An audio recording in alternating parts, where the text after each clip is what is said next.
Assalamualaikum warahmatullahi wabarakatuh. Perkenalkan, nama saya Melisa dari kelas akuntansi syariah 1 dengan NIM 20110503030. Baik, di sini saya akan menanggapi tugas video dari Bapak Abdul Wadud Nafis tentang perkembangan peradaban Islam pada pemerintahan Abbasiyah.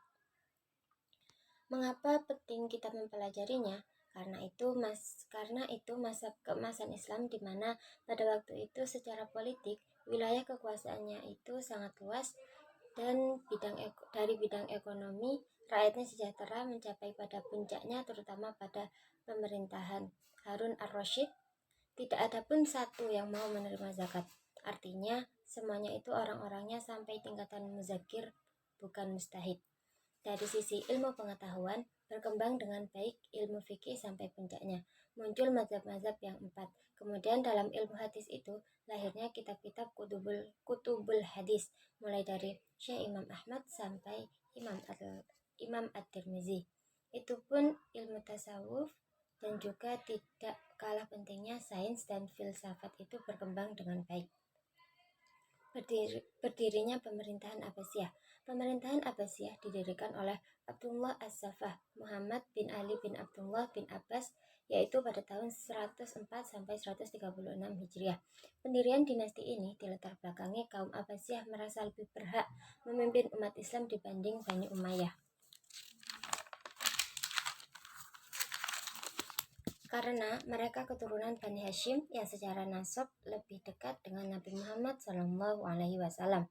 3 poros utama dalam mendirikan dinasti Abbasiyah yaitu Humaimah di Yordania dijadikan pusat perencanaan, Kufah di Irak sebagai kota penghubung, dan Khurasan sebagai pusat gerakan praktis. Pemimpin pemerintahan Abbasiyah yang ada 37 orang, dan hanya beberapa orang yang mempunyai pencapaian yang sangat besar. Yang pertama, Abul Abbas As-Saffah, yaitu pada tahun 132 sampai 136 Hijriah atau 749 sampai 754 Masehi. Yang kedua, Abu Ja'far Al-Mansur, yaitu pada tahun 136 sampai 158 Hijriah dan 754 sampai 775 Masehi. Yang ketiga, Abu Ja'far Harun ar-Rasyid, yaitu pada tahun 170 sampai 193 Hijriah atau 786 sampai 809 Masehi.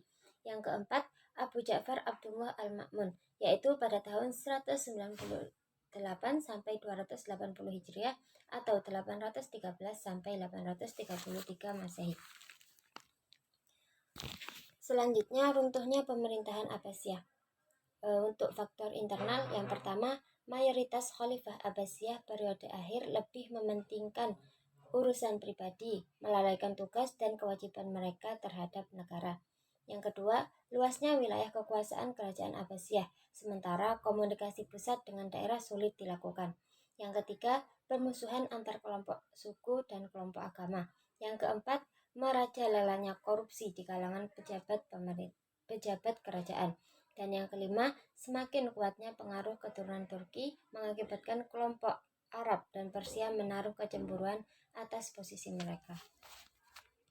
Selanjutnya, untuk faktor eksternal, untuk yang pertama yaitu perang salib yang berlangsung beberapa gelombang dan menekan banyak korban.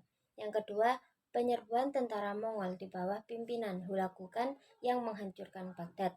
Yang ketiga, munculnya kerajaan Safawiyah di Iran, kerajaan Utsmani di Turki, dan kerajaan Mughal di India. Baik, mungkin itu saja yang bisa saya sampaikan. Kurang lebihnya saya mohon maaf.